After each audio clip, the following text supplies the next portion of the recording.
দুনিয়া একভাবে না একভাবে তো থাকলেন, সুখে কিংবা দুঃখে, আনন্দ কিংবা বেদনায়, হাসি কিংবা কান্নায়, সচ্ছল কিংবা ফকির, ধনী কিংবা গরিব, কোনো না কোনো ভাবে তো দুনিয়া পার হয়ে যায়। সুখের রাতও ভোর হয়, দুঃখের রাতও ভোর হয়, বাসর রাতও ভোর হয়ে যায়, ফাঁসির রাতও ভোর হয়ে যায়। দুনিয়া তো কাঁদলেও মরে যাবেন, হাসলেও মরে যাবেন, সুখে থাকলেও মরে যাবেন, দুঃখে থাকলেও মরে যাবেন, রাজপ্রাসাদের অট্টালিকাতে থাকলেও মরে যাবেন, জীর্ণ কুটির কুড়ে ঘরে থাকলেও মরে যাবেন, তিন বেলা ঠিক মতো খানা পাইলেও মরে যাবেন, আর অভুক্ত থাকলেও মরে যাবেন। অতএব দুনিয়া ছেড়েই দিতে হবে, একভাবে না একভাবে সময়টা পার হয়েই যাবে। কিন্তু ওয়াহা দেখনা ফের সে রাহে, আসল দেখার বিষয় তো হলো যে সেখানে কেমন থাকবেন, আখেরাতে কেমন থাকবেন। খোদার কসম, যদি আখেরাতে একবার হাসে বান্দা আর কাঁদবে না, আখেরাতে যদি একবার কাঁদে আর কোনোদিন হাসবে আর হাসবে। লা ইউফাত্তারু আনহুম ওয়া হুম ফীহি মুবলিসুন। কোরআনুল কারীমের মধ্যে আল্লাহ তাআলা বলেন, সমস্ত জাহান্নামী নাফরমান জাহান্নামের মধ্যে এক সেকেন্ডের জন্য আযাবের কোনো বিরতি মিলবে না। ফাতরাত মানে বিরতি। লা ইউফাত্তারু আনহুম, কোন জাহান্নামীকে তার জাহান্নামে এক সেকেন্ডের বিরতি দেয়া হবে না। অহুম ফীহি মুবলিসুন, আর অনন্তকাল যাবত তারা জাহান্নামের মধ্যে বিষণ্ণ মলিন চেহারা নিয়েই পড়ে থাকবে। কোনদিন হাসি ফুটবে না, কোনদিন হাসি ফুটবে না, হাজার লক্ষ কোটি বছরেও কোনদিন হাসি ফুটবে না। আল্লাহ তাআলা বলেছেন, ফাঁসির আসামিও কখনো হতে পারে 3 ঘন্টা পরে তার ফাঁসি, তখনও সে তার বিবি বাচ্চা দেখলে বা কেউরে দেখলে হাসতে পারে। ক্যান্সার আক্রান্ত রোগী যার মৃত্যু আর কয়েকদিন, হয়তো সে জানে ওই মানুষটাও হসপিটালের বেডে, হাসপাতালের সিটে, সেও হয়তো কখনো একটা মুচকি হাসি দিতে পারে, হইতে পারে দুনিয়ায়। জাহান্নামী কোনোদিন হাজার লক্ষ কোটি বছরও কোনোদিন এক সেকেন্ডের জন্য হাসবে না, হাসবে না। ওমা যালামনাহুম ওয়ালাকিন কানু হুমুজ যালিমিন। আল্লাহ তাআলা বলেন, জাহান্নামী বারবার চিৎকার করবে আর আল্লাহ বলবে, বান্দা আমি তোমার উপরে জুলুম করি নাই, তুমি নিজেই নিজের উপরে জুলুম করেছো। ভেবে দেখো, আওয়ালাম নুআম্মিরকুম, আমি তোমাকে যথেষ্ট পরিমাণ হায়াত দিয়েছি, সময় দিয়েছি। ওয়াজাআকুমুন নাযীর, আমার পক্ষ থেকে ভয় প্রদর্শনকারী বান্দা, কখনো ইমাম, খতিব, আলেম, আউলিয়া, পীর, বুজুর্গ, নবী, রাসূল, কিতাব, এগুলোর মাধ্যমে আমি জাহান্নামের ভয় দেখাইছি, সব আমি ঠিক করে দিছিলাম। কিন্তু তুমি পাত্তা দাও নাই, না হায়াতের কদর করলে, না উলামায়ে কেরামের কথাকে কদর করলে। ফাযুকু, অতএব এখন জাহান্নামের আযাবই ভোগ করো। ফামা লিয-যালিমিনা মিন আনসার। আল্লাহ বলবেন, হে নাফরমান, আজ এই গোটা হাসরের ময়দানে, আজ এই আখিরাতের জায়গায় কোন জালেম, পাপী, নাফরমানের জন্য একজনও সাহায্যকারী নেই। আজকেও সাহায্য করবে, আমার থেকে ফিরে যাইবা, এরপরে অন্য কেউ সাহায্য করবে টেহা খাইয়া? জি না। তোমারও দলের লোক আছে, আমাদের দলেরও আলাদা লোক আছে না? কেউ কেউ নেই। আল্লাহ বলবেন, আমি সময় দিছিলাম, দুপুর 1টা বাজে জোহরের আজান হইছে, তো বিকাল 4:30 বাজে আবার আসরের আজান হইছে। 3.5 ঘন্টা পরে আল্লাহ বলেন, বান্দা 10 রাকাত নামাজ জোহর পড়তে 3.5 ঘন্টা সময় লাগে না, কিন্তু আমি দিছিলাম, আমি হায়াত দিছিলাম তোমারে। তুমি ভেবে দেখো, 4 রাকাত ফজরের নামাজ পড়তে 1 ঘন্টা সময় লাগে না, আমি সময় দিছিলাম, তুমি কদর করো। এখন আর সাহায্য করবে। কোরআনুল কারীমের মধ্যে আছে, জাহান্নামী তখন বলবে, ওয়ানাদাউ ইয়া মালিক লিয়াকদি আলাইনা রাব্বুক ক্বালা ইন্নাকুম মাকিসুন। বাপ শুনেন, ছেলেরা শোনো, বাপ কমপক্ষে নিজের নিয়ে একটু হইলো ভাই, ডানে বামে কেউরে নিয়ে ভাবলা না, কোনদিন চিনলাও না মানুষ। তোমার দায়িত্ব কি, কর্তব্য কি? মানুষের জন্য, সমাজের জন্য, দেশের জন্য। অনেক ছেলে আছে হয়তো ভাবও নাই, অনেক বাবা আছেন ভাবেনও নাই, কিন্তু কমপক্ষে এতটুকু যে আপনি নিজেকে নিয়ে একবার চোখ বন্ধ করে ভাইবেন যে যেই অবস্থায় আছেন, এই অবস্থায় হাসরের ময়দানে দাঁড়াইতে পারবেন তো? আল্লাহ পাকের সামনে হিসাব দিতে পারবেন? নবী সাল্লাল্লাহু আলাইহি ওয়াসাল্লাম উম্মতের প্রত্যেকের আমলনামা দেখবে, সুপারিশ আপনার মামুর বাড়ির সম্পত্তি না। হাউজে কাউসারের পানি আপনাকে সাপকলের পানি না, আপনি সিপ দিবেন আর পানি পড়ে যাবে।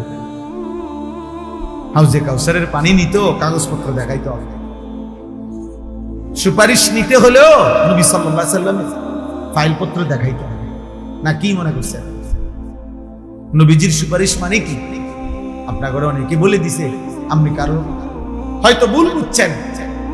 নবীর সুপারিশ মানে কি বাপ? আল্লাহর নবী বলে দিছে, উম্মত 60 বছর পর্যন্ত বিড়ি খাইতে খাইতে কবরে আসবা, আর আমি নবী তোমারে হাসরের ময়দানে সুপারিশ করে জান্নাত দিয়ে দিব। এই তো সুপারিশ না? মৃত্যু পর্যন্ত সুদের টাকা, সুদের লেনদেন, কিস্তির লেনদেন কইরা প্রয়োজনে তুমি কবরে আয়া ফিরবা, তোমার বাচ্চা কাচ্চা পরে সুদ টানবো, কিস্তি টানবে, তারা সুদ করবে, তুমি টেনশন করো না। আমি নবী তোমারে হাসরের ময়দানে তোমার মতো সুদখোর হারাম কররে আমি সুপারিশ করে বেহেশত দিয়ে দিব, তুমি কোনো ঘাবড়াইও না। এই তো না? তাইলে সুপারিশ মানে কি? কোনো নিয়ম কানুন নাই, কোনো কাগজ কলম নাই, আপনি বইয়ে বইয়ে ডুলবেন আর বেহেশতে যাবেন গা। হ্যাঁ, বেহেশতা তো মামুর বাড়ি হয়ে গেল। হাসরের ময়দান এটা ফুটবল খেলার মাঠ মনে করছে? বলেন বাবা, فكيف إذا جئنا من كل أمة شهيد وجئنا بك على هؤلاء شهيدا। সূরা নিসার এই আয়াতের মধ্যে আল্লাহ তাআলা নবীজিকে স্পষ্ট বলে বন্ধু, আপনার উম্মতকে আপনার সামনে আপনি দাঁড়ানো থাকবেন, আপনার সামনে আপনার উম্মতকে পেশ করা হবে, আপনি একটা একটা আমলনামা দেখবেন, আপনার সামনেই খোলা হবে, আপনি দেখবেন, আপনি দেখবেন। নবী সাল্লাল্লাহু আলাইহি সাল্লাম খুলবেন কাগজপত্র, দেখবেন যে উম্মত, যেই ছেলে বাবা 365 দিন খোদার এক বছরে কোনদিন ফজরের নামাজ পড়ো নাই, হায় নাফরমান। নবী যখন দেখবে 30 বছর আমার উম্মত সুদ খাইছে, 60 বছর বয়স বিড়ি সিগারেট ছাড়া একটা দিন চলে, 60 বছর বয়স এই পর্যন্ত টেলিভিশন, নাটক, সিনেমা, চা দোকানের নর্তকী দেখে হায়াত শেষ করছে। সারা রাত আমার নওজোয়ান উম্মত উলঙ্গ ছবি আর নারী, মোবাইলে জিনা ব্যভিচারের দৃশ্য দেখছে বছরের পর বছর, দিনের পর দিন। নবী কিছু বলবে না তখন? নবী কিছু বলবে না? নবী বলবে আসো আমি সুপারিশ করে দিয়ে দেব তোমার। তাহলে তিনি 23 বছরে হালাল হারামের কথা বললেন কেন? পাক নাফাকের কথা বললেন কেন? নবীজি সাল্লাল্লাহু আলাইহি সাল্লাম শরীয়তের বিধান তাহলে বললেন কেন? এই কোরআন নাজিল হয়েছে কার জন্য? তাইলে নবীজি 23 বছরের এতগুলো হাদিস তাইলে কার জন্য? এগুলো যদি কোনো কামে না লাগে, এগুলো যদি দরকারি না হয়, এটা কার জন্য নাজিল হয়েছে? ইনসাফ করে। একজন বলল, আমি বললাম না আমি ভোটের প্রার্থী না, একজনও যদি আল্লাহর বান্দা, একটি আল্লাহর বান্দাও যদি বুঝে, খোদার কসম আমার বলা সার্থক। আপনি ভাবেন আল্লাহ নবী সাল্লাল্লাহু আলাইহি ওয়াসাল্লাম তখন, উর্দু কিতাবে আমরা পড়ছি, হায় নবী তখন চোখের পানি ফেলবে, কাঁদবে নবী, আর নবীজি বলবে উম্মত এই আমলনামা আমি শ্রেষ্ঠ নবী, আখিরি নবী, তুমি আমার শ্রেষ্ঠ উম্মত হয়ে এটা কি আনছো? আমার উম্মত শ্রেষ্ঠ উম্মত হয়ে 30 বছর মিথ্যা বলে? শ্রেষ্ঠ নবীর উম্মত 30 বছর ওজনে কম দেয়? এত বড় নবীর ইমানদার উম্মত হয়ে প্রতিদিন বিড়ি সিগারেট, এত গালি, এত সুদ, এত কিস্তি, এত নারী, এত ছবি, এত নর্তকী, এত বেপর্দা তোমার বিবি, তোমার মেয়ে। তুমি ছিলা ভাইচা উম্মত, তোমার ঘরে তোমার ছেলে এক ওয়াক্ত নামাজ পড়ে নাই। এটা কি নিয়ে আসছো? আমি কেমনে সুপারিশ করব? আমার মতো শ্রেষ্ঠ নবীর এত বড় উচ্চমানের মাথা তো তুমি ছোট করে দিলাম। আমি তো যেদিন পৃথিবী থেকে আসছিলাম,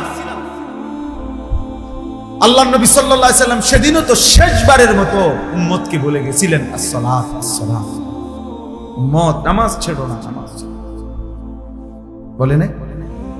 কথা বলেন না কেন? বলেছেন তো নবীর সামনে এটা কেমন পেশ করব?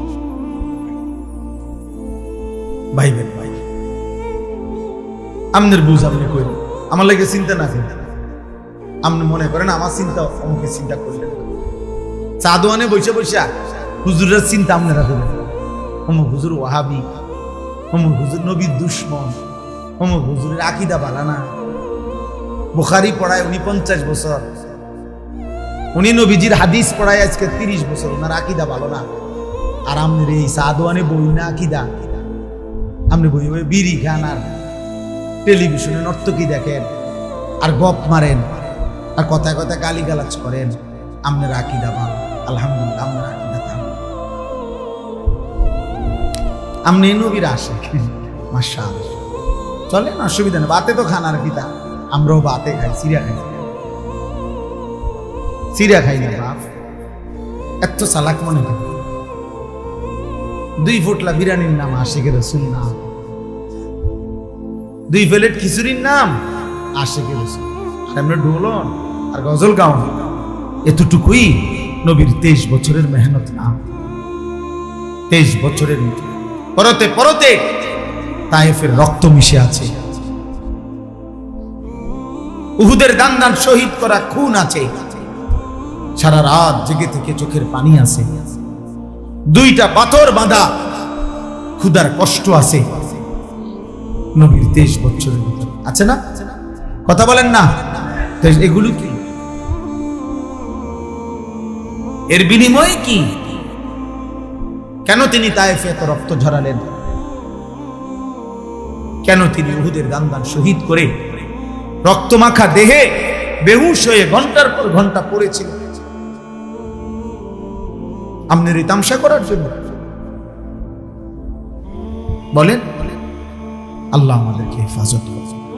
এজন্য বললাম, ওই জাহান্নামী তখন আযাবে অস্থির হইয়া, তখন জাহান্নামের যেই ফেরেশতা, প্রধান ফেরেশতা, জাহান্নামের প্রধান ফেরেশতা দায়িত্বশীল, ওনার নাম হচ্ছে মালিক, আর জান্নাতের প্রধান ফেরেশতার নাম হলো রিদওয়ান। তো এই মালিক ফেরেশতাকে জাহান্নাম আযাবে অতিষ্ঠ হইয়া, আগুনে অতিষ্ঠ হয়ে ডাক দিবে। কোরআন শরীফে আছে, ওয়া নাদাউ ইয়া মালিকু, জাহান্নামীরা ডাকবে, হে মালিক। মালিক কে? ওই ফেরেশতার। বুঝেন নাই কথাটা? কোন ফেরেশতা? জাহান্নামের দায়িত্বশীল যেই কি ফেরেশতা, উনি, ওনাকে বললেন ইয়া মালিকু, এই মালিক ফেরেশতা ভাই এদিকে আয়, লিয়াকদি আলাইনা রাব্বুক। এই জাহান্নামী বলবে, ফেরেশতা আল্লাহর দোহাই তোকে বলি, তুমি তোমার রব, তোমার আল্লাহকে বলো না আমার মৃত্যু দিয়ে শেষ করে দিতে, আমি আর পারছি না রে ভাই, আর পারছি।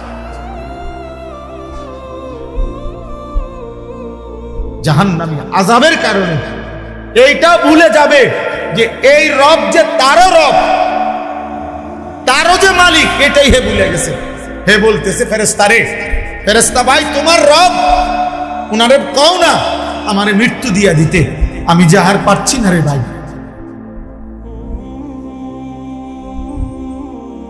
কি মনে করছেন দোস্ত? আখিরাত মামুলি, জাহান্নামের আযাব খামখেয়ালি। ছেলেরা তোমরা কি বুঝে কি হিসাবে আমার বাপ একটা ছেলেও যারা এক ওয়াক্ত নামাজ পড়ো না, প্রিয় সন্তান কেন এমন করতেছ? যারা কোনোদিন ফজরের নামাজ পড়ো না বাপ, এমন কেন করছেন? প্রতিদিন যারা বিড়ি সিগারেট খান, আপনি কি ভাবতেছেন? আমাদের কাছে আমার হাত জোড় করে অনুরোধ, যারা সুদ খান, কিস্তি নেন, এই হারামখোর, আপনি কি মনে করতেছেন আসলে কি? মানে আপনি সুপারিশ নিবেন কেমনে? কেমনে সুপারিশ নিবেন? কেমনে নবীজি? জিলাপি দিয়া? কথা বলে না। আপনি ফেরেশতারে জিলাপি দিবেন, ফেরেশতারে বিরিয়ানির পোটলা দিবেন নাকি? তো কি আসলে কি? আপনারা বলে ইনসাফ করেন, ইনসাফ করিয়েন। আমি যদি আর কোনোদিন না আসি, একবারই আসলাম, একবারই বলে ধাক্কাধাক্কি মূল মাকসাদ না, কারোর সাথে ঠেলাঠেলি করা মূল মাকসাদ না।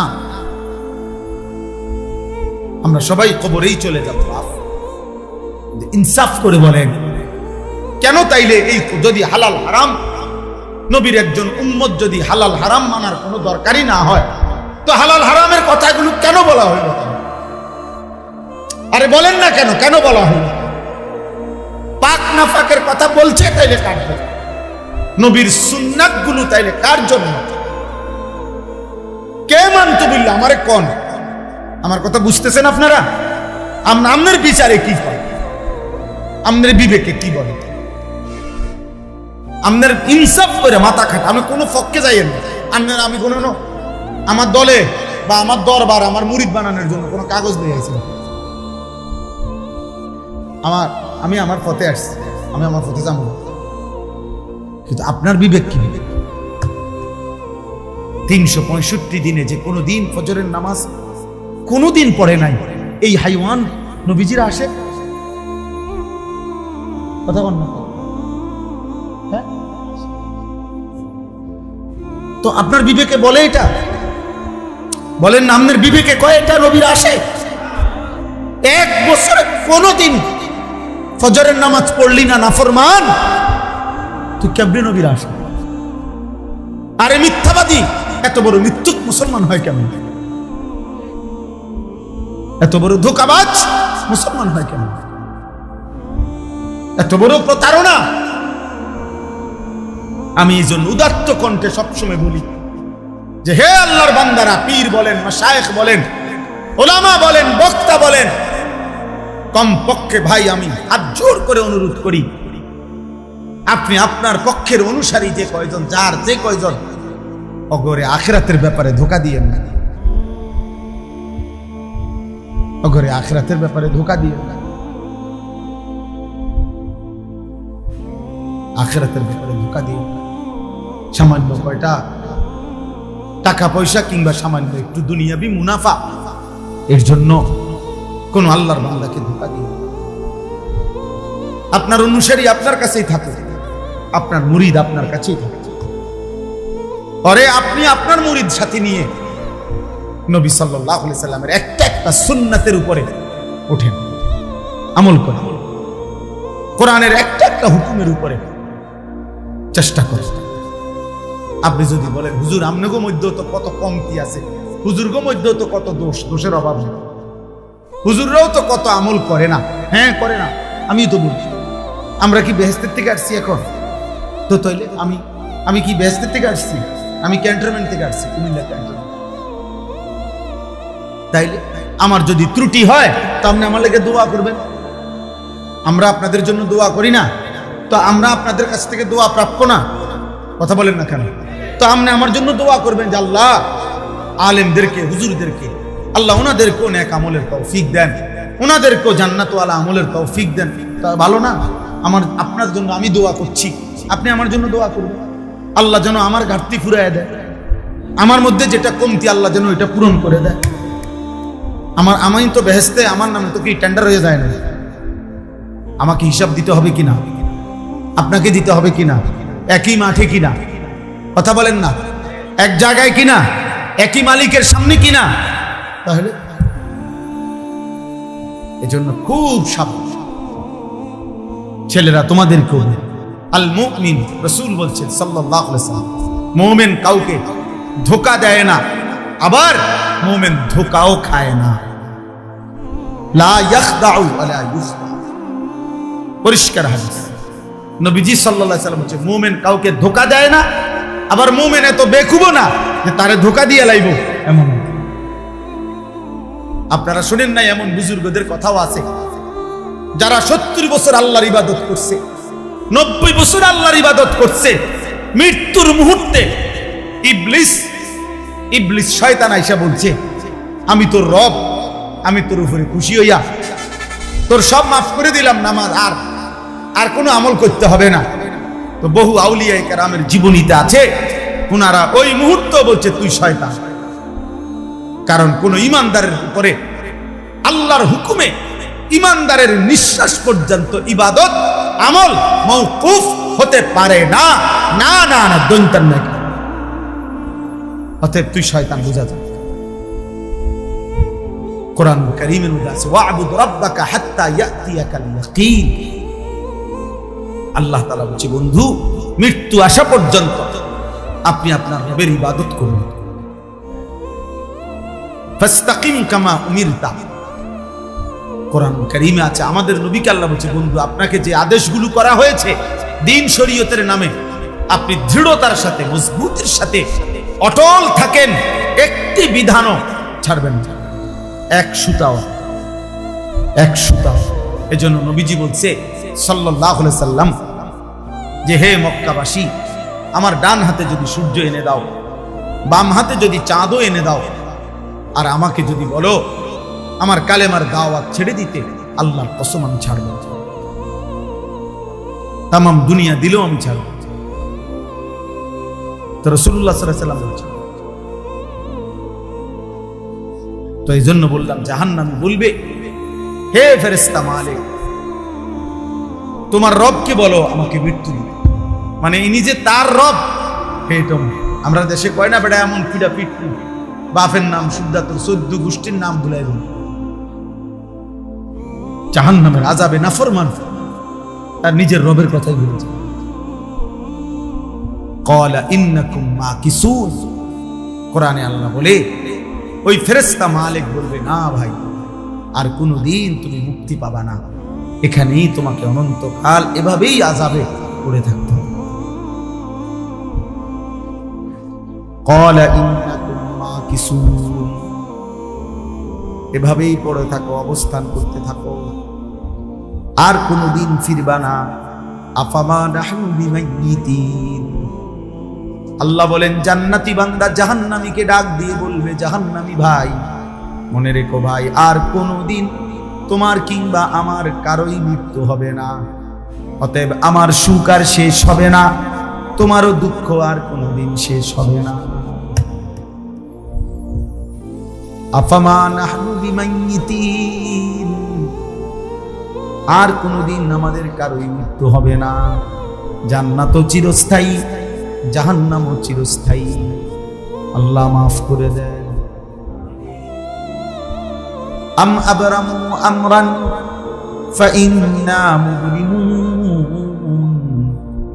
এটা বড় সাংঘাতিক কথা।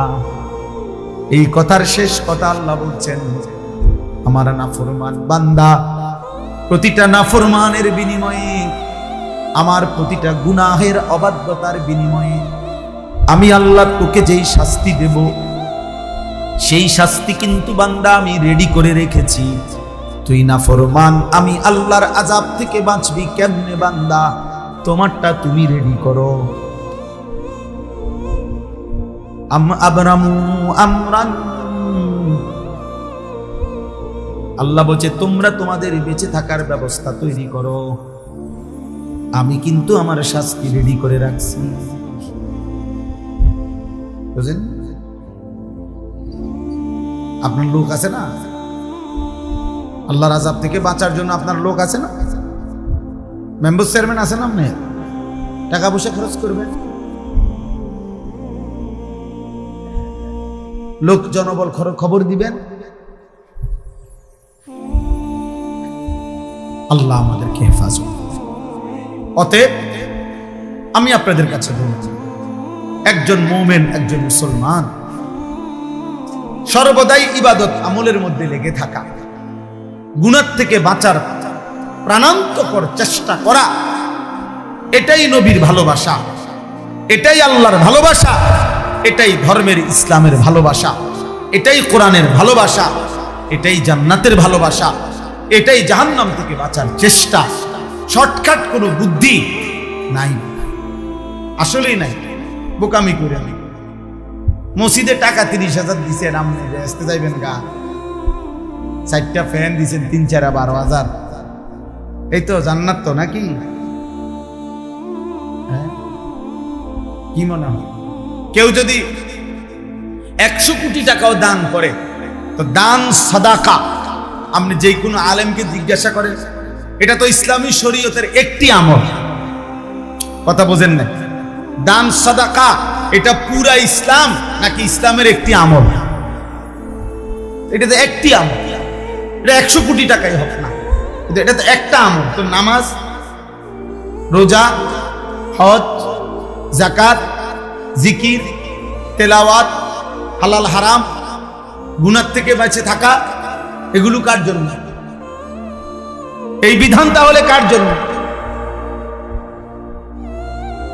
অতএব মস্কারি করবেন, কোন রকমে কবরে যাইলে হবে না, কোন রকমে কবরে যাবে। আমার কাছে আরবি কিতাব আছে, এই কিতাবে একটা আশ্চর্য কথা লিখছে, কলিজা কাঁপানো কথা। মনে করেন উনি লিখছে যে, হে আল্লাহর বান্দা, দুনিয়ার দুঃখ কষ্ট পেরেশানি থেকে, অস্থিরতা থেকে বাঁচার জন্য মানুষ অনেক সময় বলে, এতে বালা ছিল যদি মরে যেতাম, বলে না? যদি মরে যাইতাম। মহিলারা বেশি বলে, মহিলাদের এই বদভ্যাস বেশি, একটু থেকে একটু 19-20 হইলে, হ্যাঁ খোদা আমারে মরণ দেয় না কা, আমার উপরে খোদার গজব পড়ে না কা, আমি মরি না কা। মানে হলে উনি বুঝাইতে চাচ্ছে, আমি যদি মরে যাই তাহলে আমার এই পেরেশানির থেকে আমি কি হয়ে যাব? মুক্ত হয়ে যাব। তো ওই বুজুর্গ বলছেন, হে আল্লাহর বান্দা, দুনিয়ার সামান্য পেরেশানির থেকে মুক্তির জন্য তুমি তো মৃত্যু কামনা করলা, কিন্তু কবরে গিয়া যদি তোমার উপরে আযাব শুরু হয়, যন্ত্রণা শুরু হয়, জাহান্নামের আযাব শুরু হয়, এবার তুমি কি কামনা করবা? তুমি বলো।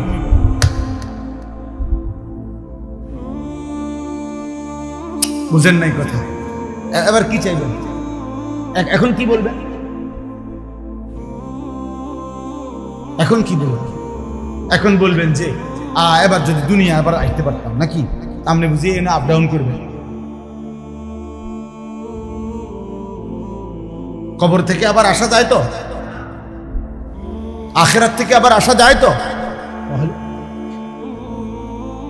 দুনিয়ার সামান্য পেরেশানি যদি এমন লাগে যে কথায় কথায় আমরা বলতেছি এতে মরে গেলে ভালো ছিল, তো কবরের আযাবের পেরেশানি কেমন হবে? জাহান্নামের পেরেশানি কেমন হবে? আল্লাহ আমাদেরকে হেফাজত করে। কিশোর নওজোয়ান ছেলে, তোমাদেরকে বলছি, তোমাদের চেহারা দেখে বোঝা যায় বাবা, অনেক ছেলে, আহা কতদিন হয় নামাজ, চেহারা দেখলেই বোঝা যায়। বেনামাজির চেহারা দয়া মায়াহীন চেহারা, যার কপালে সেজদা নাই ও কোনো মানুষের বাচ্চা না। মুসলমানের বাচ্চা তো দূরে থাক, ও কোনো মানুষের বাচ্চা না। সেজদাবিহীন যেই কপাল সেজদা দেয় না আল্লাহকে, ও কোনো মানুষের বাচ্চা। ও আনা, ও হলো চতুষ্প জন্তু, হলো জানোয়ার। জানোয়ার এটা,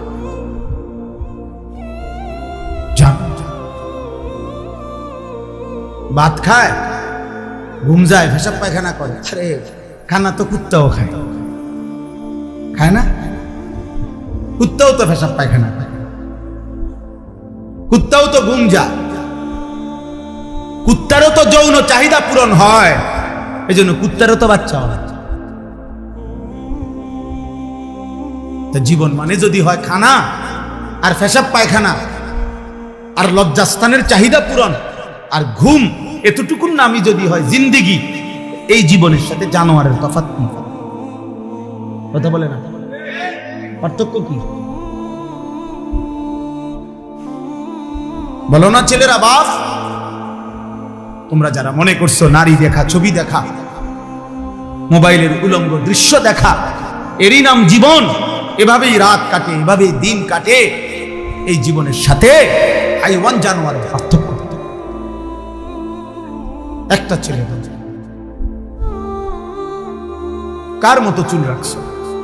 কার মতো?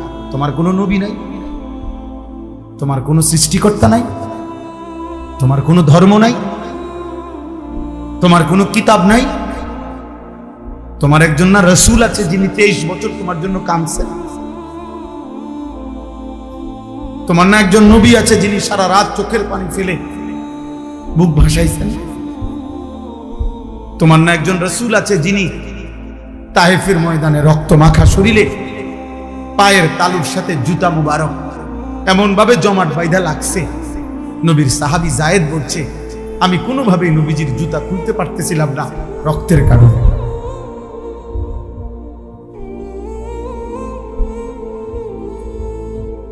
তো বিনিময়ে এগুলা কার চুল রাখতে? কার মতো শরীর বানাইলা? বলেন ইনসাফ কি বলবে? কিতাবে আছে নবীজি তার বহু গুনাহগার নাফরমান পাপী উম্মতকে পিঠ নবীজির চাদর সরাইয়া দেখাবেন যে উম্মত দেখো আমার পিঠ, দেখো আমার পিঠ চালনির মতো ছিদ্র ছিদ্র হয়ে গেছে, তায়েফের পাথরের আঘাতে আমার পিঠটা ঝাঁঝরা হয়ে গেছে। বিনিময়ে আমি তুমি উম্মতের কাছে কিছুই পাইলাম। আজকে 20 বছর 10 বছর প্রতিদিন দাড়ি কাটতেছেন, কারে পছন্দ? কি মনে করছেন সুন্দর লাগে দাড়ি কাটলে? আপনি কোন যুক্তিতে বলেন, কোন যুক্তিতে দাড়ি কাটতে সুন্দর? পৃথিবীর কোন বেঈমান, কসম খোদার, আমার নাম আনিসুর রহমান, আমি বললাম পৃথিবীর কোন বেঈমান, কোন মুশরিক, কোন মুরতাদ, কোন নাস্তিক, কোন হিন্দু, কোন বৌদ্ধ, কোন ইহুদি, কোন খ্রিস্টান, কোন কেউ আজ পর্যন্ত পৃথিবীতে দাড়ি কাটলে ন্যূনতম কোন শারীরিক উপকার, চিকিৎসা বিজ্ঞানের উপকার, মানসিক কোনো উপকার, সামাজিক কোনো উপকার, সৌন্দর্যময়ের কিছু, এটা প্রমাণ করতে সায়েন্টিফিক ভাবে যুক্তি দিয়া, দলিল দিয়া, কোরআন সুন্নাহ লাগবে না, এমনি কোন প্রমাণ দিয়ে খোদার কসম আজ পর্যন্ত প্রমাণ করতে কোন বেঈমানেও পারে না, কোন বেঈমানেও পারে। আপনার কাছে চ্যালেঞ্জ করলেন, আমি জেনারেল লাইনেও পড়ুয়া ছাত্র, আমি কুমিল্লা ভিক্টোরিয়া কলেজ থেকে মাস্টার্স পাস করছি, বিজ্ঞান বিভাগের ছাত্র, সায়েন্স পাস থেকে দাখিল পাস করছি, কওমি মাদ্রাসা তো পুরো দাওরা হাদিস পড়ছি। আমার বুঝাই দেখাই না কোনখানে এটা লিখছে, কবিরাজি পদ্ধতিতে বা হোমিও পদ্ধতিতে বা আয়ুর্বেদিক পদ্ধতিতে কোনো উপকার আছে? নাই, কোনো উপকার, কোনো সৌন্দর্য নাই, দাড়িবিহীন চেহারায় কোনো সৌন্দর্য নাই, পৃথিবীর কেউ প্রমাণ করতে পারে। কিন্তু দাড়িওয়ালা চেহারা যে সুন্দর এটা প্রমাণিত, কারণ দাড়িওয়ালা এক যুবককে দেখে এই পৃথিবীতে 40 জন নারী এক পলক দেখা 1 মিনিটেই ওই দাড়িওয়ালা যুবকের সৌন্দর্য দেখা নিজেদের হাতের আঙ্গুল ছুরি দিয়ে কাইটা ফেলে।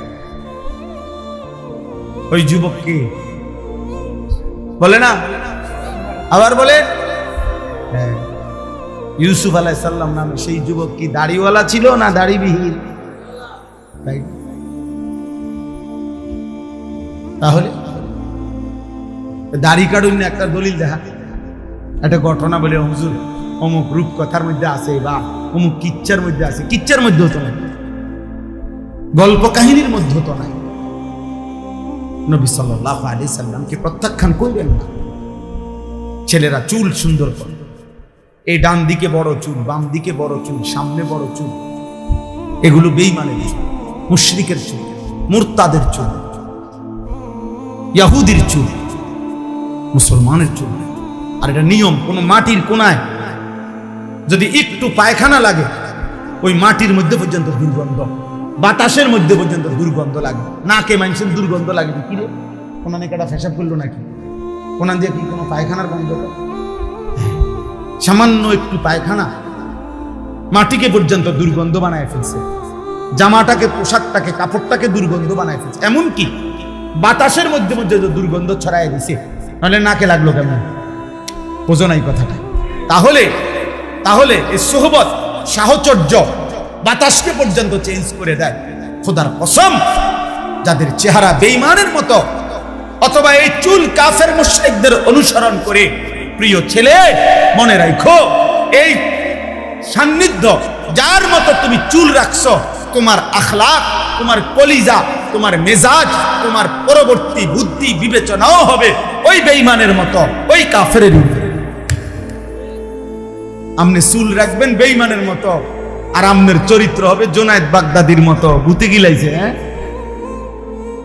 ভূতে নিয়ে গিলাইছে। হ্যাঁ, আপনি সারাদিনে পেশাব কইরা একবারও পানি নিবেন না, টয়লেট পেপার ব্যবহার করবেন না, আপনার আখলাক হবে বাইজিদ বুস্তামির মতো। ভূতে গিলাইছে, আপনার আখলাক হবে তো হাইওয়ান, জানোয়ারের। বলে ইনসাফ করে বলে।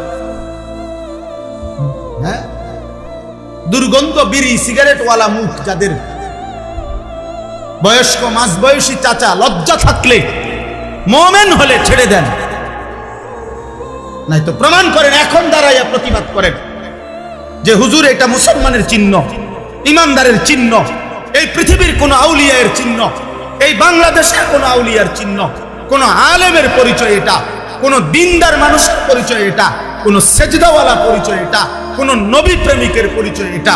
এই পৃথিবীর 1450 বছরের ইতিহাসে দাড়িওয়ালা, আরে বিড়ি সিগারেটওয়ালা কোন মানুষ, ইমানদার, নেককার, আল্লাহর প্রিয় বান্দা ছিল, আছে, হয়েছে, এমন একটা প্রমাণ দেখা। কথা বুঝেন নাই আমার? তো আপনি কেন বিড়ি খাবেন? কেন সিগারেট খাবেন? কেন দাড়ি কাটবেন? বলো ছেলেরা, বাবা, আপনাদের স্ত্রী কেন বেপরদা হবে? আল্লাহ তাআলা বলছেন, আমার কথা শুনে নেবেন, দেখেন কোরআন থেকে আল্লাহ তাআলা বলছেন, রব্বুল আলামিন দুইটা কসম করে বলছে, কসম করে, আল্লাহ কসম খাইয়া বলছে, বন্ধু, ওয়া ইন্নাকা লাআলা খুলুকিন আযীম। আল্লাহ দুইবার কসম করছে। আল্লাহ বলছে, বন্ধু, যেই কলম দিয়ে আমি আমার তাকদীর লেখাইছিলাম, ওই কলমের কসম, তাকদীরের মধ্যে আমি যত কথা আমার সৃষ্টির তাকদীর লেখাইছি, এই সমস্ত তাকদীরের সব কথা, সমস্ত সিদ্ধান্ত, এই পুরা কথার কসম আমি দুইটা কসম করে বলতেছি, ওয়া ইন্নাকা লাআলা খুলুকিন আযীম। এই গোটা পৃথিবীবাসীর জন্য ইসরাফিলের ফু পর্যন্ত, বন্ধু, আমি আপনাকেই সর্বশ্রেষ্ঠ, সর্বশ্রেষ্ঠ, সর্বোত্তম, সুমহান, উত্তম চরিত্র, উত্তম আখলাক, উত্তম জিন্দেগি সাজিয়ে আমি আল্লাহ পাঠাইছি। আপনার 63 বছর বন্ধু আমি সাজাইছি। আপনার হাসি, আপনার কান্না, আপনার হাঁটা, আপনার চলা, আপনার ঘুম, আপনার আহার, আপনার নিদ্রা, আপনার রাত, আপনার দিন, আপনার ঘর, আপনার সংসার, আপনার আচরণ, আপনার উচ্চারণ, আপনার কথাবার্তা, আপনার চুল, আপনার চেহারা, আপনার লেবাস, আপনার পোশাক, আপনার হাসি, আপনার পানি খাওয়ার পদ্ধতি, ঘুমানোর পদ্ধতি, পেশাব পায়খানা, ঢুকা বের হওয়া, সবকিছু বন্ধু আমি আল্লাহ তাআলা একটা একটা করে সাজিয়ে রেখেছি। ওয়া ইন্নাকা লাআলা খুলুকিন আযীম। মক্কার কাফেররা বলতো, নাউজুবিল্লাহ, মক্কার কুরাইশরা, কাফেররা উঠতে বসতে নবীজির বিরুদ্ধে বলতো, মুহাম্মদ একজন পাগল। আল্লাহ তাআলা বলছে, কসম করে বলছি বন্ধু, নুন আল কালামি ওয়া মা ইয়াসকুরুন, আমি আল্লাহ কসম করে বললাম, মা আনতা বিনিআমাতি রাব্বিকা বিমাজনুন। না রে বন্ধু, এই বেঈমানরা ভুল বলছে, আমি আল্লাহ দুইটা কসম করে বলতেছি, আপনি বন্ধু পাগল নন। সুবহান। কেন? বিনিআমাতি রাব্বিকা, আপনার উপরে 24 ঘন্টা আমি আল্লাহর নিয়ামত রহমত বর্ষিত হয়। এমন নিয়ামত প্রাপ্ত বন্ধু, এমন রহমত প্রাপ্ত বন্ধু আমার, আপনি পাগল হইতে পারেন না। এবার নবী যেন বলতেছে, আল্লাহ তাইলে ওরা যে আমারে কয় পাগল। আল্লাহ বলতেছে, আপনি একটু ধৈর্য ধরেন, আপনি সবর করেন দোস্ত, আপনি দাওয়াত দেন, আপনি দ্বীন প্রচার করেন, কালেমার দাওয়াত দিতে থাকেন, আপনার মেহনত আপনি করতে থাকেন। আমি ওয়াদা দিচ্ছি, এই যে ওয়া ইন্না লাকা লাআজরান গায়রা মামনুন, আল্লাহ তাআলা বলেন, যতবার আপনাকে তারা গালি দিবে, মন্দ বলবে, অত্যাচার করবে, জুলুম করবে, নির্যাতন করবে, বিরোধিতা করবে, আমি আল্লাহ ওয়াদা দিলাম, বিনিময়ে প্রতিবার আপনার প্রতি সেকেন্ডের মেহনতের বিনিময়ে আমি আল্লাহ হিসাব ছাড়া অফুরন্ত পুরস্কার বিনিময় আপনাকে দিতেই থাকবো, দিতেই থাকবো, দিতেই থাকবো, দিতেই থাকবো। গালি দেবে একবার, আমি রব পুরস্কার দেব লক্ষবার। আপনাকে মন্দ বলবে একবার, আমি বন্ধু আপনার মর্যাদা উঠায় দেব কোটিবার, কোটি। ওয়া ইন্না লাকা লাআজরান গায়রা মামনুন, হিসাব ছাড়া, হিসাব ছাড়া। গায়রা মামনুন মানে হলো অফুরন্ত, হিসাব ছাড়া আমি আপনাকে পুরস্কার দেব বন্ধু। ওয়ালা সাউফা ইউতিকা রাব্বুকা ফাতারদা, আল্লাহ কসম করে বলে, বন্ধু এই পরিমাণ আপনাকে আমি হাসরের ময়দানে দেব। দিতে দিতে দিতে দিতে দিতে দিতে দিতে আপনি বন্ধু শতভাগ যখন খুশি হয়ে যাবেন, আপনার পবিত্র মুখে যখন পূর্ণাঙ্গ হাসি ফুটবে, আমি আল্লাহ ওই পরিমাণ আপনাকে দিতে থাকব। ওয়ালা সাউফা ইউতিকা রাব্বুকা ফাতারদা, দেব বন্ধু আপনাকে শাফাতের অধিকার, আপনাকে দেব হাউজে কাউসার, আপনাকে দেব প্রথম সেজদা হাসরের ময়দানে করবার সুযোগ আমি বন্ধু আপনাকেই দেব। আমি আল্লাহর প্রশংসার পতাকা হাসরের ময়দানে আপনার হাতেই তুলে দেব। কোটি কোটি বান্দা সুপারিশের জন্য শেষ পর্যন্ত আপনার কাছেই আসবে। সব আম্বিয়া, সব নবী আপনার পতাকার নিচে এসেই দাঁড়াবে। সর্বপ্রথম আমার প্রশংসার বাক্য হাসরের ময়দানে বলবার সুযোগ আমি আপনাকেই দেব। কোটি কোটি বান্দা যখন চুপ থাকবে, কেউ ভয়ে কথা বলবে না, আপনি বন্ধুই প্রথম কথা বলার অধিকার পাবেন।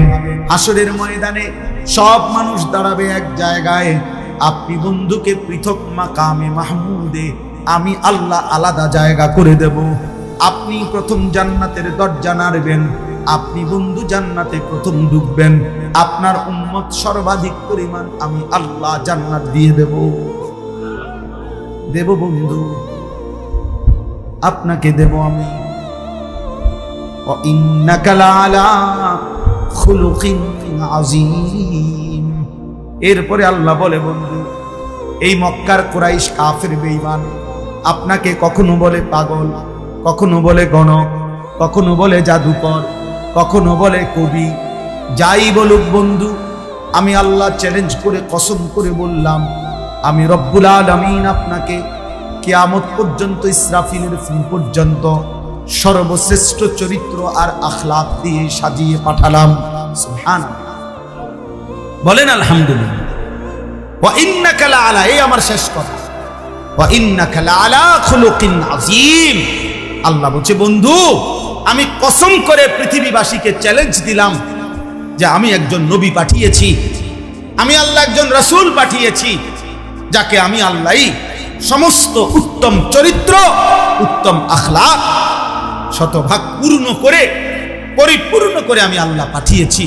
আমার বন্ধুর হাসিও সুন্দর, আমার বন্ধুর কান্নাও সুন্দর, আমার বন্ধু হাঁটলেও সুন্দর, আমার বন্ধু বসলেও সুন্দর, আমার বন্ধু কথা বললেও সুন্দর, আমার বন্ধু চুপ থাকলেও সুন্দর, আমার বন্ধু রাতের সুন্দর, আমার বন্ধু দিনের আলোতেও সুন্দর, আমার বন্ধু পূর্ণিমার চাঁদের নিচেও সুন্দর, আমার বন্ধু অমাবস্যার কালো রাতেও সুন্দর। সুবহানাল্লাহ। বলেন আলহামদুলিল্লাহ। আল্লাহ তাআলা এমন শ্রেষ্ঠতম রাসূল আমাদেরকে দিয়েছেন। আল্লাহ চ্যালেঞ্জ করে কসম করে বলছে, আমি আপনাকে পরিপূর্ণ উত্তম চরিত্র রূপে গুণে চেহারায়। ওয়ানাশহাদু আন্না সাইয়্যিদানা ওয়া হাবিবানা ওয়া মাওলানা মুহাম্মাদান আবদুহু ওয়া রাসূলুহু। আম্মা বা'দ فأعوذ بالله من الشيطان الرجيم. بسم الله الرحمن الرحيم.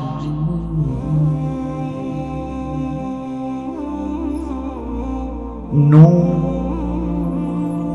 والقلم وما يسطرون. ما أنت بنعمة ربك بمجنون وإن لك لأجرا غير ممنون وإنك لعلى خلق عظيم. فستبصر ويبصرون بأيكم المفتون. صدق الله مولانا العظيم. وقال نبينا صلى الله عليه وسلم بعثت لأتمم مكارم الأخلاق. اللهم صل على محمد وعلى آل محمد كما صليت على إبراهيم وعلى آل إبراهيم إنك حميد مجيد. اللهم بارك على محمد وعلى آل محمد كما باركت على إبراهيم وعلى آل إبراهيم إنك حميد مجيد. سبحانك لا علم لنا إلا ما علمتنا إنك أنت العليم الحكيم.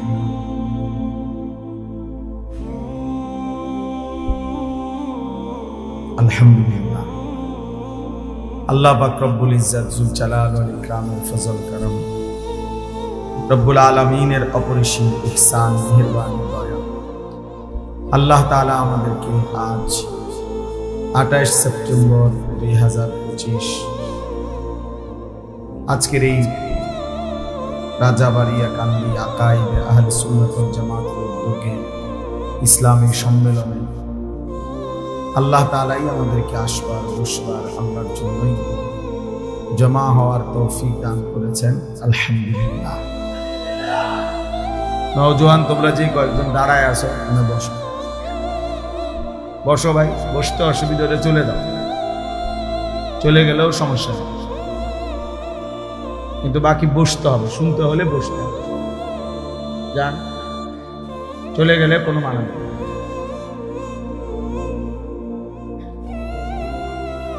এই ছেলে বসুন, এই যে পিছনে আপনারাও বসুন, বসতে হবে।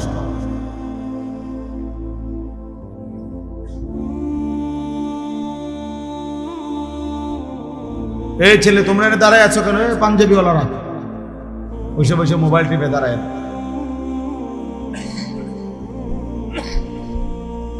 যাও, দূরে যাও।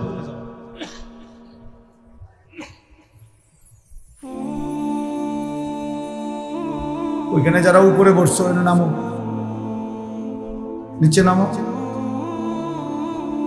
আসো বাবা নিচে নামো, ও মানুষের সাথে বসো।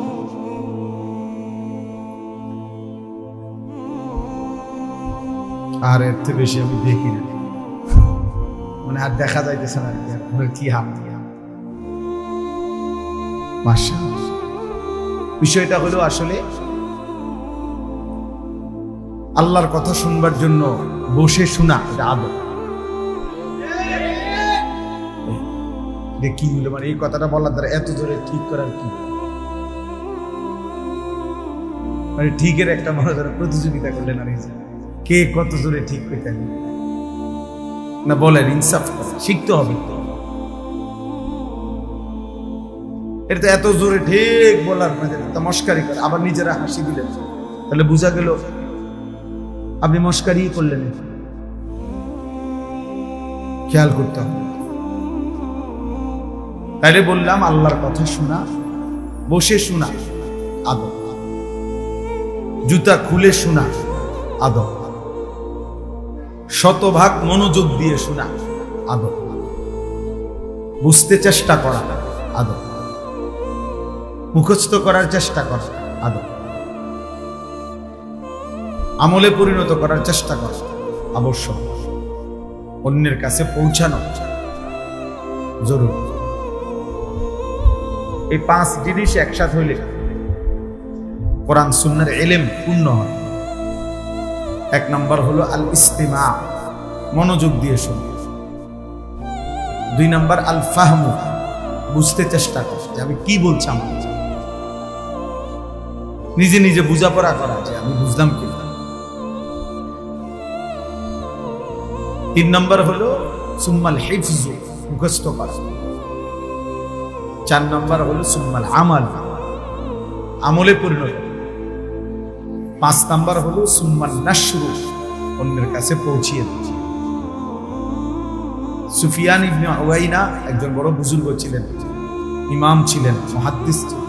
তিনি বলছেন এই কথা, এই 5টা একসাথে হইলে মনোযোগ দিয়ে শোনা, বুঝতে চেষ্টা করা, মুখস্থ করা, আমলে পরিণত করা এবং অন্যের কাছে পৌঁছিয়ে দেওয়া, এই 5টি একসাথে হলে ইলম পূর্ণ হয়। ইলম পূর্ণ, এজন্য প্রথম শর্ত হলো মনোযোগ দিয়ে শুনতে হবে। এই জন্য আমরা আসলে এটা খুব গুরুত্ব দিলাম। আমি ব্যক্তিগতভাবে খুব চেষ্টা করি, কম হোক, আমার তো এটা কোনো নির্বাচনী জনসভা, আমি কোনো প্রার্থী না, আপনাদের কাছে ভোট চাইতে আসি, আমার কোনো মার্কা নাই।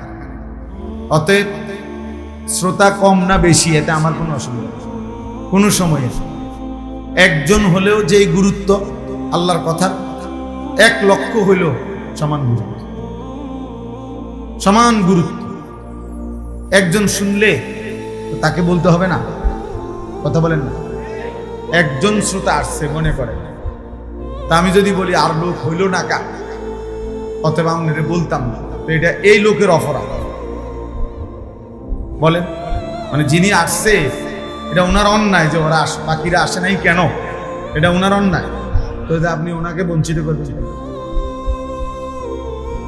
এই লোক তো এটা পাপ করে নাই, যে আসে নাই সে না ভুল করলো, তো এই লোকের সমস্যা।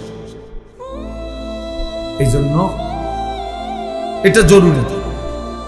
এটা যদি মানসিকতা থাকে সহজ।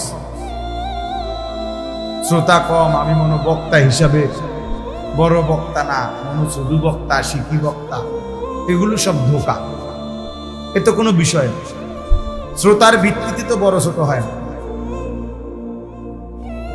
উপস্থিতির ভিত্তিতে না, জনপ্রিয়তা ধোঁকা।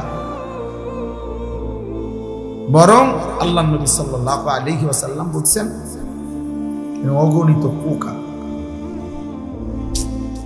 এই যে সারাক্ষণ গায়ে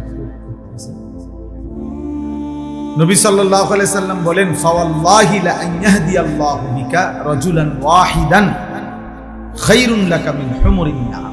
আল্লাহর কসম, তোমার দ্বারা একজন ব্যক্তি হেদায়েত পাওয়া, আল্লাহর পথ পাওয়া, নবীজি বলছেন রাজুলান ওয়াহিদান, একজন, ওয়াহিদ মানে এক, একজন লোক হেদায়েত পাওয়া, আল্লাহর রাস্তা পেয়ে যাওয়া তোমার দ্বারা, নবীজি বলেন গোটা আরবের সমস্ত দামি উট তোমাকে হাদিয়া দেওয়ার চাইতেও এটা বেশি উত্তম। তাহলে বলেন কয়জন লোক? তাহলে একজনের ফিকিরও আল্লাহর কথা বলা হয়েছে। নবী সাল্লাল্লাহু আলাইহি সাল্লাম আবু জাহেলের কাছে তারিখে ইবনে খাল্লিকান, আরবি ইতিহাসের কিতাব, এখানে আছে নবী সাল্লাল্লাহু আলাইহি সাল্লাম আবু জাহেলকে 4000 বার কালেমার দাওয়াত দিয়েছে। কয় হাজার? 4000, 4000। একজন কি পরিমাণ মেহনত করছে। এই জন্য সবাই আমরা মনোযোগ, আর মনোযোগের অংশ হিসাবে যতজনের হাতে মোবাইল, এগুলো বন্ধ করতে হবে। হাতে মোবাইল ধরে রেকর্ড করা যাবে না, আমি নিষেধ করলাম। দয়া করে ভাই ছেলেরা একজনও আর মোবাইল হাতে ধরে রাখবে, আমি নিষেধ করলাম। এরপরে আমি তোমারে দেখলে আমি ধমক দেবো, উঠাই দেবো। আর যদি তুমি নিজে চলে যাও কোনো অসুবিধা নেই, আমার কোনো আপত্তি নেই। আমি তো আগেই বলছি চলে গেলে সমস্যা নেই, কারণ এটা তো ইলেকশন না যে আমার ভোটার দরকার, যে ব্লকের ভোটে না দরকার। এবারে খারাইয়া মতো নলে বইয়া মতো আমার ভোট হইলেই চলবে না, বইয়া মতো সব। তাইলে বুঝাইলাম মনোযোগ দিয়ে শুনতে। মোবাইল হাতে রাখলে, এটা দিয়ে রেকর্ড করলে দিল জমে না, অন্তরের মধ্যে কথা জমে না, এটা পরীক্ষিত। ওই বেচারার সারাক্ষণ শুধু ওই মোবাইলের কথা মনে, যে মোবাইলের মধ্যে উঠতেছে কি। তো মোবাইলের মধ্যে মনে করেন কারো মোবাইলে 10,000 ওয়াজ আছে, 1 লক্ষ ওয়াজ আছে, তো কবর রাজা মা তো লাভ নেই, তাইলে লাভ নেই। তাহলে এটা মূল বিষয়। মূল বিষয় হলো আমার কলিজায় কি আছে, আমি আমার দিলের মধ্যে কি গ্রহণ করলাম, আমার অন্তরের মধ্যে কি গ্রহণ করলাম, এটা হলো দেখার বিষয়। এই জন্য ভাই বাবা সবাই রে বলতে, নিজ নিজ মহল্লার মসজিদের ইমাম সাহেব যখন জুমার বয়ান করে মনোযোগ দিয়ে শুনুন। আপনার এলাকার আলেমে দ্বীন যখন ওয়াজ করে মনোযোগ দিয়ে শুনুন, মনোযোগ দিয়ে শুনুন। আপনার হেদায়েত দরকার, তার আখিরাত দরকার। কোন হুজুরের জনপ্রিয়তা দিয়ে আপনি কি মনে করেন আমারে 10 লাখ লোক চিনে, আপনি কি বুঝেন নাই আমার কথা? আমাকে মনে করেন 1 কোটি মানুষ চিনে, আপনাদের কি চাই? আপনার লাভ কি? আমারে চিনলে আপনার কি? আর আমারে কেউ চিনে না, তো আপনার সমস্যা কি? চিনে না আমারে না, এতে আপনার অসুবিধা কি? আপনার সমস্যা কি? অতএব এটা কোনো বিষয় না। কে চিনে কে চিনে না, কয়জনে চিনে কয়জনে চিনে না, সফলতা কিংবা ব্যর্থতার জন্য এটা মূল মাপকাঠি না। বরং ফামান সুহজিহা আনিন নার ওয়া উদখিলাল জান্নাতা ফাকাদ ফাজ। কোরআনুল কারীমে আল্লাহ বলছে, বান্দা শোনো, যাকে জাহান্নাম থেকে মুক্তি দেয়া হলো এবং জান্নাতে প্রবেশ করানো হলো, ফাকাদ ফাজা, সেই কেবল সফল হলো। পৃথিবী তাকে চিনুক বানা, জনপ্রিয় হোক বানা, সুখ্যাতি থাকুক বানা। কোরআনুল কারীমের মধ্যে 25 জন নবী এবং রাসূলের নাম আছে। কতজন? 25 জন। তো নবী রাসূল মোট 25 জন, কথা বলেন না? তো তাইলে বাকিদের নাম যে উল্লেখ নেই, তো ওনারা ব্যর্থ, ওনারা বাদ গেছে। তাহলে পুরা কোরআনুল কারীমের মধ্যে, কোরআন শরীফের মধ্যে সাহাবাদের নাম আছে, নবীর সাহাবী একজনের নাম, একজন সাহাবীর নাম আছে কোরআন 30 পারা কোরআন। যায়েদ রাদিয়াল্লাহু তাআলা আনহু, নবীজির সাহাবী যায়েদ ইবনে হারিস। তো এই যায়েদের এই নামটাই আছে। ফালাম্মা কাদা যাইদুম মিনহা ওয়াতার, সূরা আহজাবের মধ্যে আছে। তাহলে একজন মাত্র সাহাবীর নাম আছে কোরআনুল কারীম। তাহলে সাহাবী তো এই একজন, নবীজির সাহাবী তো এই একজন। তো আবু বকর কই, ওমর কই, উসমান কই, আলী কই, ফাতেমা কই, হাসান কই, হুসাইন কই, বাকি সাহাবীদের নাম কই? নাই তো। তাহলে ওনারা ব্যর্থ, এইটা বুঝতে। তাহলে উল্লেখ করা বা না করা, পরিচিতি বা অপরিচিতি, এটা কোনো বিষয় না। বিষয় হলো, মূল বিষয় হলো আল্লাহ তাআলা গ্রহণ করলেন কিনা, আল্লাহ মাফ করলেন কিনা, আল্লাহ জান্নাত দেবে কিনা, জাহান্নাম থেকে মুক্তি পাবে। এই জন্য আল্লাহ তাআলা কোরআনুল কারীমের মধ্যে বলছেন, একজন মুমিন চূড়ান্ত ভাবে চিন্তা মুক্ত হবে কখন, পেরেশান মুক্ত হবে কখন? জান্নাতে ঢুকবে কখন?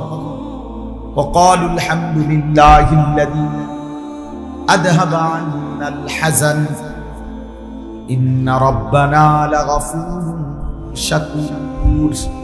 এই যে আল্লাহ বলেন, জান্নাতি বান্দাগণ জান্নাতে প্রবেশ করে বলবে, আলহামদুলিল্লাহিল্লাযী আযহাবা আন্নাল হাযান, আল্লাহ আপনার প্রশংসা করছি, আজকেই আমার জীবন থেকে সমস্ত চিন্তা জীবনের তরে বিদায় নিয়ে বিদায়। এই চিন্তা নাই তো ফুলসিরাতের উপরে দাঁড়ায়ও টেনশন আছে, যদি পড়ে যায়, যদি পড়ে যায় তখন, যদি ঠিক মতো পার হইতে না পারে।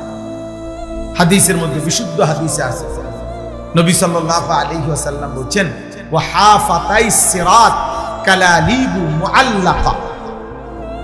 নবীজি বলেন সাল্লাল্লাহু আলাইহি ওয়াসাল্লাম, ফুলসিরাত যখন বান্দা পার হবে মানুষ, তো ফুলসিরাতের দুই পাশে আল্লাহর নবী সাল্লাল্লাহু আলাইহি ওয়াসাল্লাম বলেন, জাহান্নামের শিকল শলাকার মতো।